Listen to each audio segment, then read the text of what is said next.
guys, is the world's most poisonous plant. The heart-shaped leaf, very serrated. It's called the stinging tree.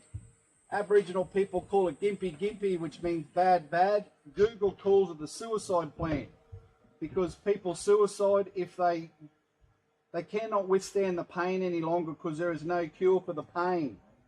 If your skin brushes against that, it'll release a neurotoxin throughout your skin. Your skin is your largest organ in your body. You'll be in pain, excruciatingly painful. It's like a burning pack of cigarettes on your skin while getting electrocuted at the same time.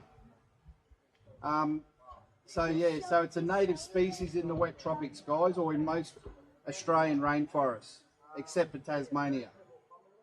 That's only a small variety of